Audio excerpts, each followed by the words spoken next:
Hello दोस्तों, study with Varun में आपका स्वागत है। आज की वीडियो में हम जानेंगे एसएससी जीडी 2022 में जो रीजनिंग का पोर्शन होता है उसमें कौन कौन सा चैप्टर पूछा जाता है और किस किस चैप्टर से प्रश्न बनता है। तो इस वीडियो में मैं आप लोगों को वो पूरे चैप्टर को दिखाऊंगा और उस चैप्टर के बारे में आप लोगों को बताऊंगा कि वह बेस्ट चैप्टर कौन कौन सा है जहाँ से एसएससी जीडी में क्वेश्चंस पूछे जाते हैं। तो चलिए वीडियो को देर ना करते हुए करते हैं स्टार्ट। उससे पहले अगर आप हमारे चैनल पर नए हैं तो प्लीज़ चैनल को सब्सक्राइब कीजिए और शेयर भी कीजिए। देखिए क्या होता है, एक्चुअली होता है रीजनिंग में दो पोर्शन होता है, एक होता है वर्बल और दूसरा होता है नॉन वर्बल। तो वर्बल में जो क्वेश्चन पूछा जाता है वो चैप्टर है, बेस्ट चैप्टर वो है coding decoding, analogy test, classification, उसके बाद है सीरीज़, अल्फ़ाबेटिकल सीरीज़, फिर रिपीटेड सीरीज़, फिर है alphabets, dice, calendar, direction, blood relation, ranking test, clock, logical sequence और मैथमेटिकल इंडेक्स, वेन डायग्राम, कथन निष्कर्ष, सिटिंग अरेंजमेंट और पजल। मतलब 19 चैप्टर ऐसा है जहाँ से एसएससी जीडी में क्वेश्चंस पूछा जाता है। और उसके बाद आता है दूसरा पोर्शन जो कि नॉन वर्बल का है। उसमें आता है mirror and water image, complete the figure, hidden figure, folding and cutting.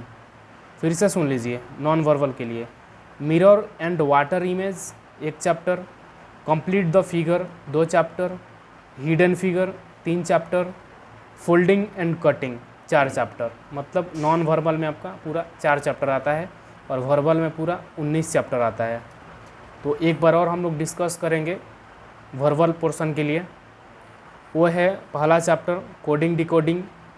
सबसे पहले आपको कोडिंग डिकोडिंग पढ़ना ज़रूरी है क्योंकि उसमें जो लेटर होता है ए से लेकर जेड तक उसका पूरा सीरीज़ याद करना होगा कि वह कितना नंबर पे आता है, और प्लस उसका अपोजिट, जैसे ए का अपोजिट जेड होता है उसी तरह बी का अपोजिट 25 यानी वाई होता है। इस तरह आपको याद करना है।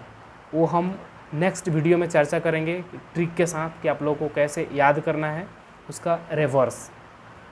तब तक के लिए हम लोग चैप्टर के बारे में डिस्कस करेंगे।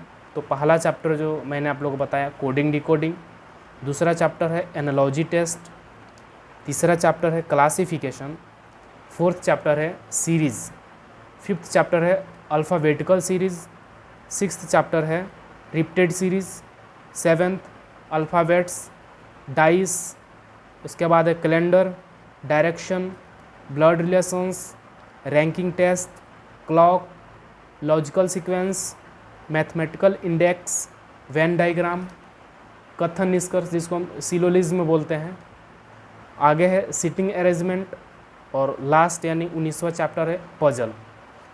तो पूरा आपका जो एसएससी जीडी में क्वेश्चन पूछा जाता है पूरा इसी चैप्टर से पूछा जाता है, इससे बाहर कुछ नहीं आता। अगर आप चाहें तो उसमें एक चैप्टर और इंक्लूड कर सकते हैं जिसको हम लोग आव्यू बोलते हैं, लेकिन आव्यू में से एक्चुअली क्या था कि बहुत पहले उसमें से क्वेश्चन आता था, लेकिन अभी जो 2021 का एग्ज़ाम हुआ है और 2018 का भी एग्ज़ाम में एक्चुअली आव्यू से कोई क्वेश्चन नहीं पूछा गया है। तो आप चाहें तो आव्यू कर सकते हैं क्योंकि उसमें से बहुत कम ही आता है, और नहीं तो छोड़ भी सकते हैं। अगर आव्यू को लेते हैं तो पूरा हमारा 20 चैप्टर हो जाता है वर्बल का और 4 चैप्टर हो जाता है नॉन वर्बल का। तो इस तरह हमारा कुछ रीजनिंग का पोर्शन है। तो अगले वीडियो में हम लोग बात करेंगे हिंदी पोर्शन में कहाँ कहाँ से क्वेश्चन बनता है उसके बारे में, और बेस्ट बुक के बारे में भी चर्चा करेंगे। तो चलिए मिलते हैं फिर नेक्स्ट वीडियो में। तब तक के लिए जय हिंद, जय भारत।